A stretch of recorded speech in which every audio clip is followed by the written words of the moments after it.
वैशेषिक दर्शन में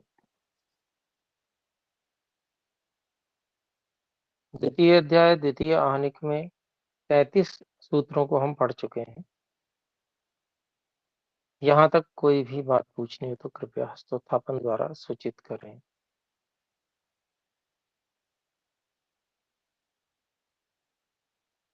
जी, तो हम आगे बढ़ सकते हैं। देखिए,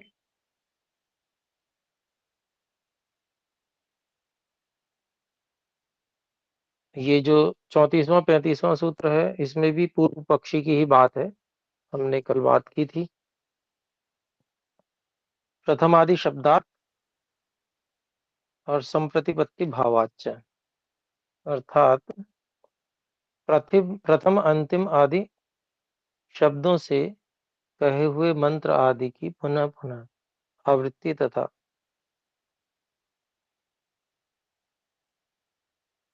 सिद्ध शब्दों का ही पुनः पुनः प्रयोग होने से वर्णात्मक शब्द नित्य होने चाहिए।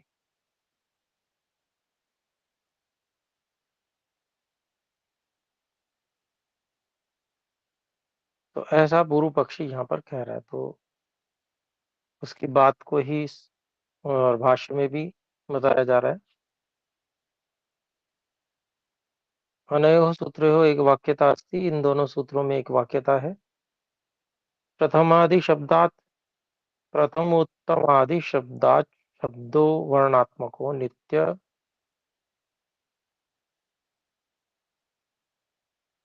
प्रथम उत्तम आदि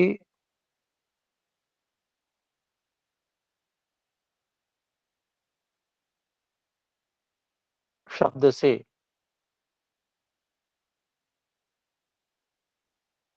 शब्द वर्णात्मक जो है वह नित्य है।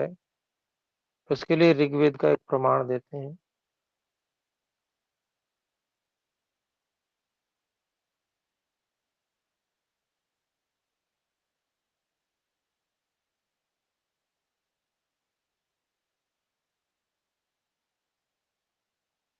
तो प्र वो वाजा अभिद्यवो,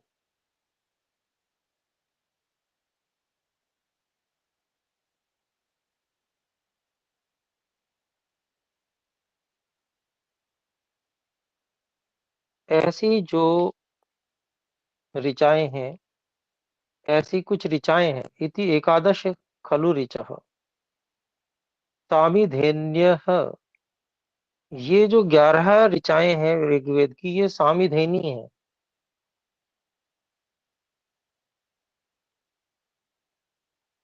सामिधेनी अर्थात जिनसे संविधाएं रखी जाती हैं वो सामिधेनी हो गई। सामिधेन्यः तो मतलब सामिधेनी ऋचाएं हैं, बहुवचन है। तासाम प्रथमाम उत्तमाम च ऋचः त्रिः प्रथमाम पूर्वाम त्रिरुत्तमाम त्रिरुत्तमाम अंतिमाम च पुनरावर्त्य, इतने को देखते हैं।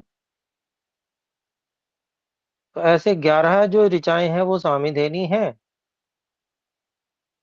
प्रभो वाजा अभिद्यवो इत्यादि ये जो ऋचाएं हैं, ऐसी 11 ऋचाएं हैं, वो सामिधेनी है।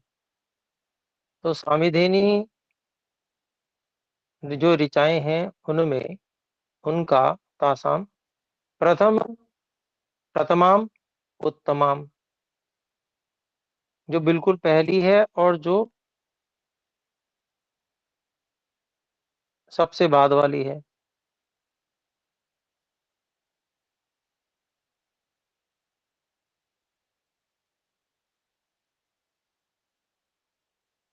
ऐसे जो ऋचाएं त्रिही प्रथमाम, 3 बार तो प्रथम प्रथम वाली को,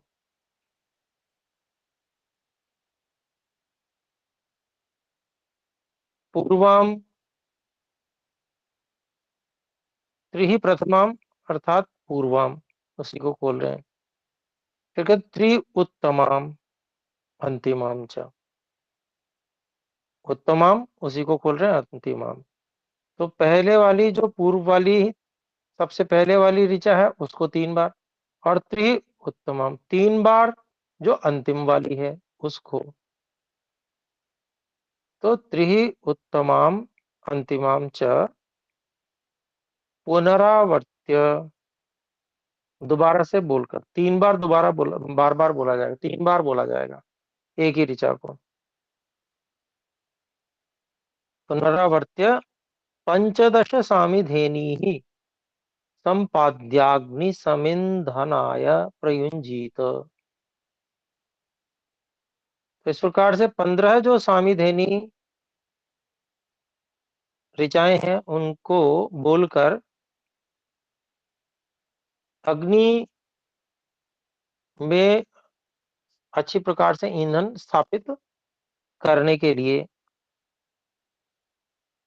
प्रयुंजीत, प्रयोग करनी चाहिए, प्रयोग करें। इति अत्र प्रथमोत्तमयोः स्थितयोः एव। यहाँ पर जो पहली है और बाद वाली है, सबसे अंत वाली है, स्थितयोः एव, अर्थात जो अपनी स्थिति में है ही। पुनरावृत्तिर्भवितुम युज्यते, अगर वो नित्य है, स्थित है, अर्थात स्थित ही है, तभी उनकी पुनरावृत्ति भवितुम युज्यते हो सकती है, हो सकने योग्य है। अगर वो स्थिर है ही नहीं, अनित्य है, तो उनकी पुनरावृत्ति कैसे हो सकती है। तो ये जो विधान बताया कि भाई 11 सामिधेनी ऋचाएं हैं, उनको यदि 15 जैसा बनाना है तो पहले वाले एक ही बार बोली जाती, लेकिन 2 बार और बोल देंगे तो 2 की गिनती वो जुड़ गई, 11 में 13 हो गई। और अंतिम वाली जो एक बार बोली जाती वो 2 बार और बोल दी जाएगी, तो 13 में 2 और जुड़ गए तो 15, मतलब 15 पूरी हो गई। तो ये जो व्यवस्था है, इस व्यवस्था को लेकर पूर्व पक्षी उदाहरण दे रहा है कि भाई देखिए, पहली और जो अंतिम को की पुनरावृत्ति की बात जब कही गई है, अगर पुनरावृत्ति तभी हो सकती है कि जब वो स्थित हो, अर्थात नित्य हो। अगर वो नित्य नहीं तो उसको दोबारा कैसे बोल लेंगे आप।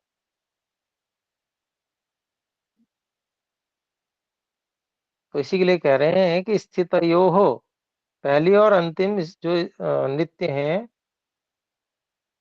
उनकी ही पुनरावृत्ति भवितुम युज्यते, उनकी ही पुनरावृत्ति होने योग्य है। तथा, और फिर कहते हैं संप्रतिपत्ति भावाच्च,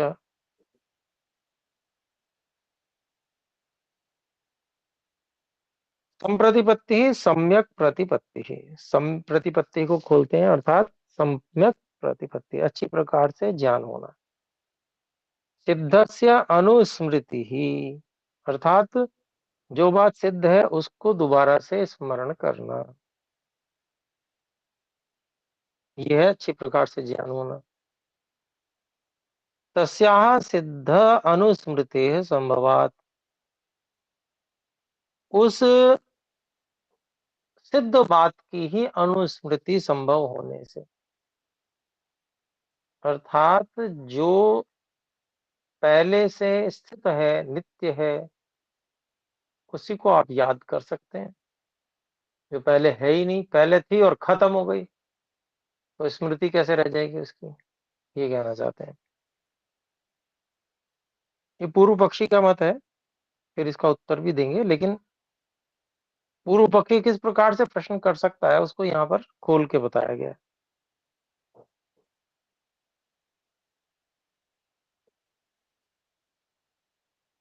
तो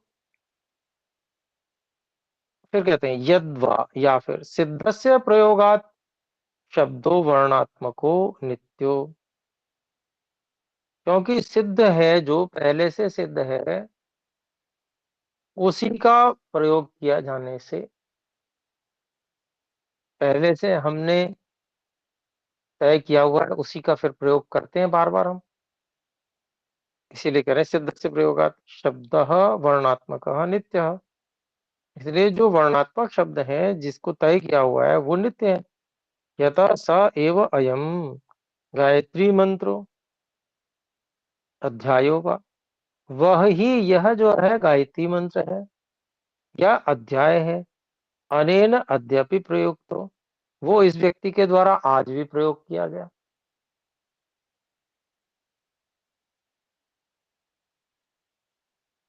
विनियुक्तो वा, विनियुक्तो वा या विनियोग किया गया, मतलब उसको दोबारा से प्रयोग किया गया। अस्मिन कर्म कांडे, इस कर्म कांड में, इस कर्म कांड में यह वही गायत्री मंत्र है या वही अध्याय है जो आज इस व्यक्ति के द्वारा विनियोग किया गया, प्रयोग किया गया इस कर्म कांड में भी। फिर कहते हैं यश्च ह्यस्तने अमुष्मिन कर्म कांडे प्रयुक्तो विनियुक्तो वा, और अर्थात वही गायत्री मंत्र और अध्याय इस व्यक्ति के द्वारा विनियोग आज इस कर्म कांड में प्रयोग किया गया जो कल के कर्म कांड में उस कर्म कांड में प्रयोग किया गया था।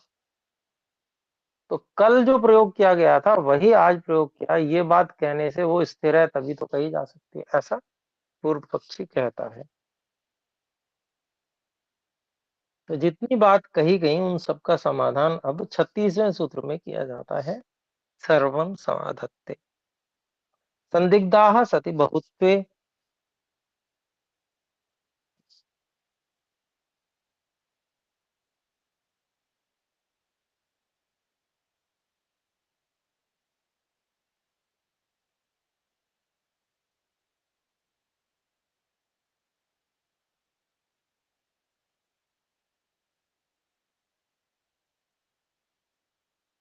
तो कहते हैं कि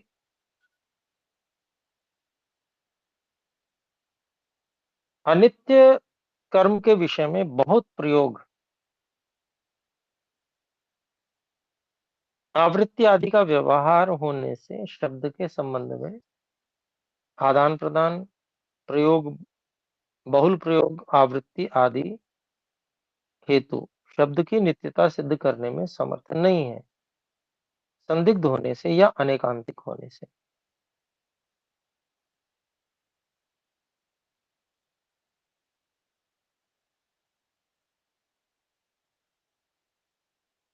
अभिप्राय यही है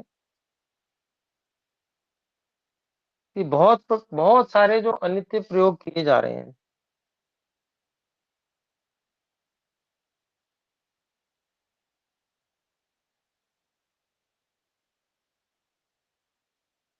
उनके आधार पर शब्द की नित्यता को सिद्ध नहीं किया जा सकता। क्यों नहीं किया जा सकता? तो कहते हैं कि वो जो हेतु आ रहा है वो अनैकांतिक है। कैसे है उसके विषय में हम भाष्य में देखते हैं।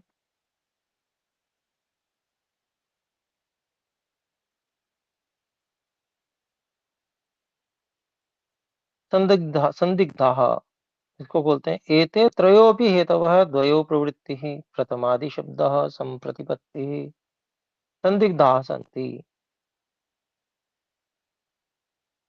ये जो पहले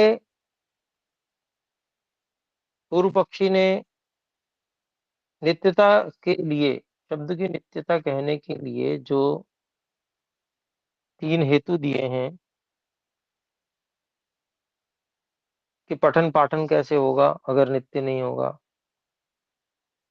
और प्रथम ऋचा अंतिम ऋचा इनको, इनकी आवृत्ति की जाए, ये जो हेतु दिया दूसरा, और तीसरा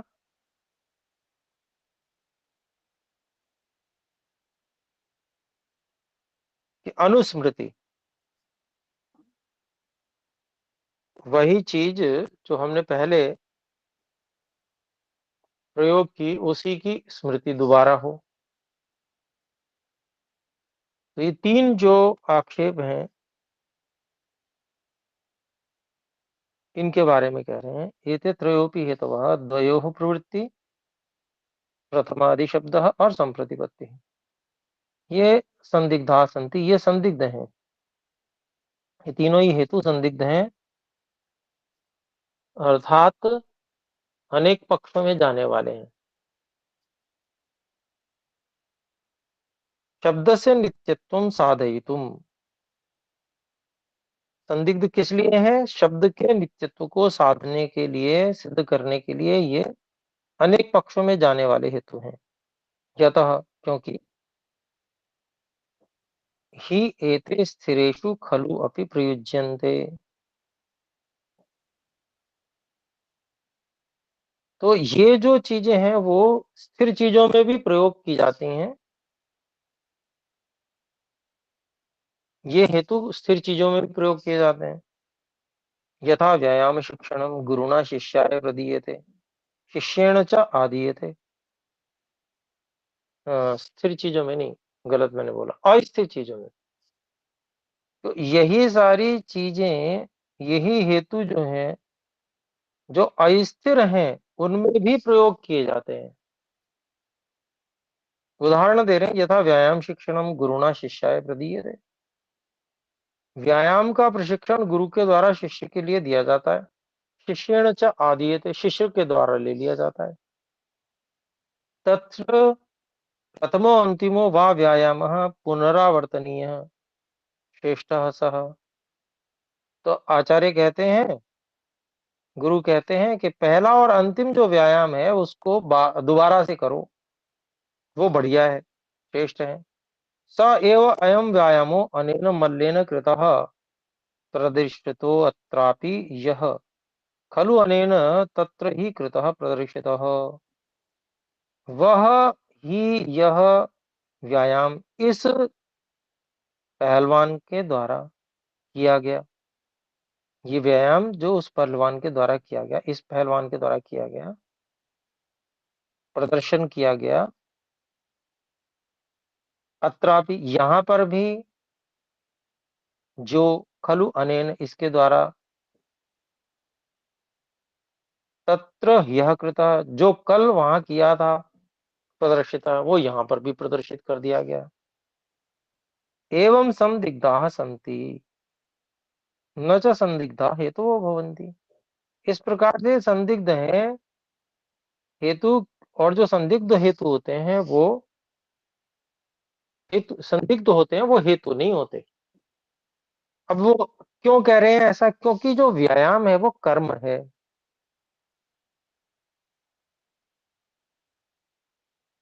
कर्म तो अनित्य होता है, ये तो सिद्ध है, इसको तो सिद्ध करने की आवश्यकता नहीं है। ये तो पहले से ही सिद्ध है कि भाई कर्म क्षणिक होता है, अनित्य होता है, और कर्म का प्रशिक्षण भी दिया जा रहा है और उसके विषय में कहा भी जा रहा है कि भाई जो कल किया था जैसे जैसे वैसे ही आज भी इसने कर दिया। जो व्यायाम कल इसने प्रदर्शन किया था आज भी इसने प्रदर्शित कर दिया।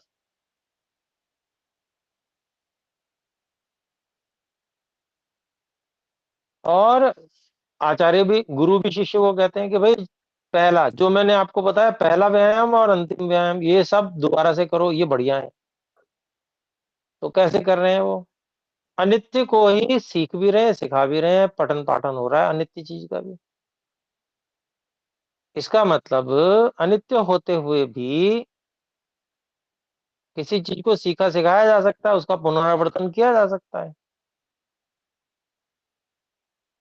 क्योंकि कर्म अनित्य है ये। इसलिए उसको कहा कि भाई आपने शब्द के विषय में कहा कि शब्द की नित्यता है, और नित्य ना हो तो कैसे होगा? तो ये भी तो देखो कि कर्म जो है वो अनित्य है लेकिन फिर भी हो रहा है, दोबारा दोबारा हो रहा है। तो ये कैसे हो रहा है? जैसे ये हो रहा है ऐसे वो भी हो जाएगा, ये अभिप्राय है। जी भाई आशीष जी बोले। प्रणाम आचार्य जी। आचार्य जी, ये जो हाँ जी। यह का क्या अर्थ होता है? यह कल, पिछले दिन जो बीत गया वो। यह कल, अच्छा। और जैसे ये था ना कि इसमें वो ऋग्वेद आदि भाष्य भूमिका में ये बता रखा था कि ये तो नित्य हैं वेद मंत्र, तो फिर ये इसमें जैसे अच्छा, ये आ रहा है कि समझ गया मैं प्रश्न आपका। हम्म, वो मैं अभी बताता हूँ आपको, बताता ठीक है। हूँ।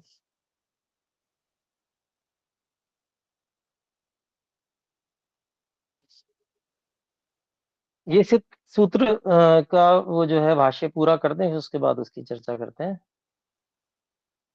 तो यहाँ पर कह रहे हैं कि भाई संदिग्धा हेतु न भवन्ति, न च संदिग्धो संदिग्धा हेतु भवन्ति, और संदिग्ध जो होते हैं वो हेतु नहीं होते हैं। वक्षत्यग्रे आचार्य खलु आचार्य, आगे आचार्य कहेंगे भी क्या, अप्रसिद्धो अनुपदेश अनपदेशो असन संदिग्धश्च अनपदेश, ये वैशेषिक दर्शन 3:1-15 में कहेंगे आचार्य कणाद जी। अप्रसिद्ध जो सिद्ध नहीं है, जो सिद्ध नहीं हो सकता, वो हेत्वाभास है। और आदेशो अनपदेश ये हो गया। फिर है असन, जो असंभव है।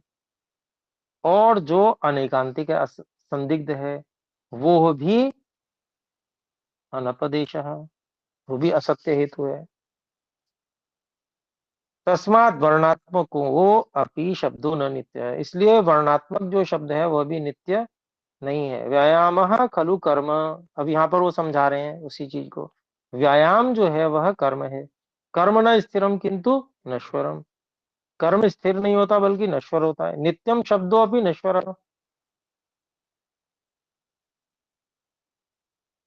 अनित्यम, पहले अनित्यम चल रहा था, उसी के बाद शब्दों भी नश्वर, शब्द भी जो है वह नश्वर है। नश्वरम पिछली से जुड़ा हुआ है, नश्वरम अनित्यम। तो जो कर्म जो है वो स्थिर नहीं है किंतु नश्वर है और अनित्य है। शब्दों अपनी नश्वर है, और शब्द भी नश्वर है। उत्तम ही गुणस्य सतोपवर्ग कर्म भी साधर्म्यम, ये 25वां सूत्र आया था पीछे कि कर्म के साथ में शब्द का ये साधर्म्य है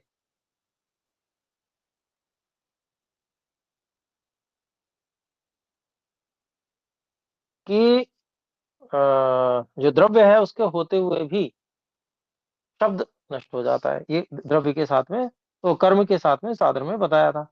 फिर आगे कहते हैं सती बहुत, यदा व्यायाम रूपाणाम क्रियाणाम क्षणवर्तिनी नाम, जब व्यायाम रूपी जो क्रिया है वो जो क्षणवर्ती हैं, अपि बहुत्वे सति, उनके भी बहुत्व होने पर भी व्यायाम शिक्षणम प्रदीयते, व्यायाम का शिक्षण दिया जाता है, अथवा आदीयते और लिया भी जाता है। इति प्रयोग से वर्तमानात्, इस प्रकार के प्रयोग का वर्तमान होने से भवति पुनः शब्द से आदान प्रदान आदि व्यवहार।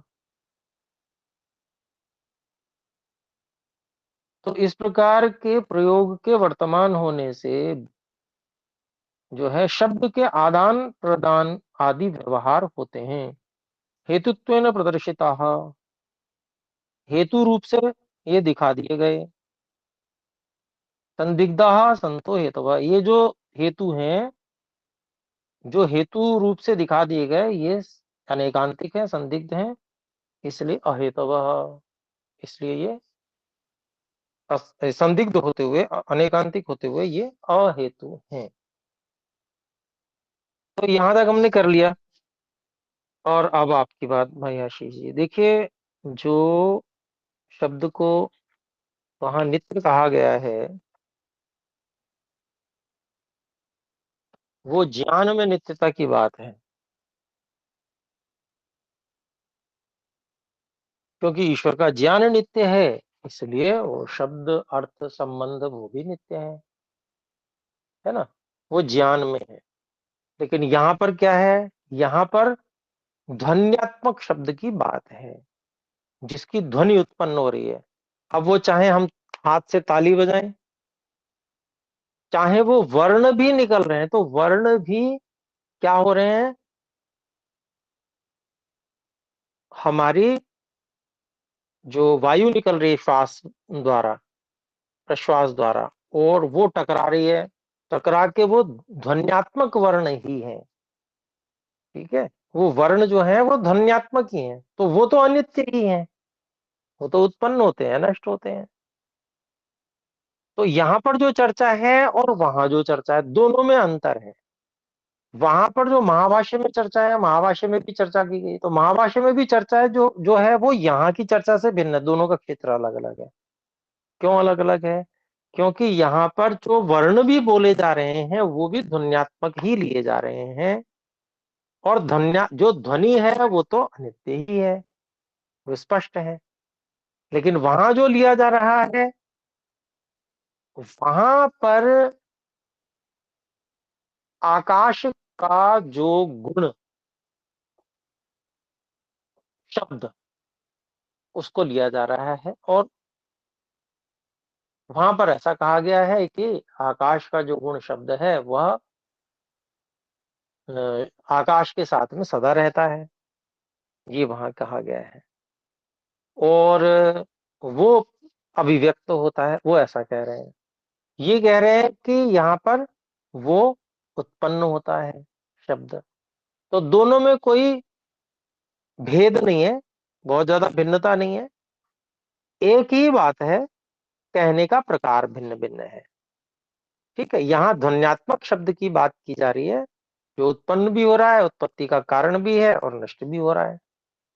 वहां पर जो कहा जा रहा है, वहां गुण की दृष्टि से कहा जा रहा है कि शब्द जो है वो आकाश का गुण है। तो उसको उसी प्रकार से अपने जो भी दोनों शास्त्र हैं उनके अनुसार हम समझ लेंगे कि वहां पर आपस में कोई विरोध नहीं है, कोई झगड़ा नहीं है, कहने के ढंग में अंतर है बस। ठीक है जी। हाँ, ठीक है भाई आशीष धन्यवाद जी। आचार्य जी। हम्म। तो जैसे जो प्रलय का काल होता है, तो उस समय भी जो वेद के मंत्र हैं वो रहते ही हैं, वो नित्य हैं, क्योंकि जी जी, ईश्वर के तो ज्ञान में। हाँ, ईश्वर के ज्ञान में रहते हैं। हाँ, तो वो यानी कि परमात्मा के लिए वो नित्य हैं।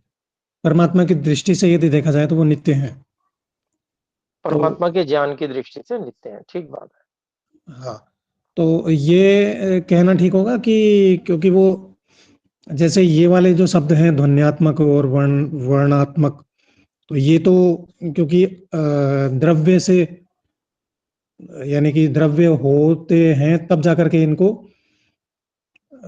के इनकी सत्ता है।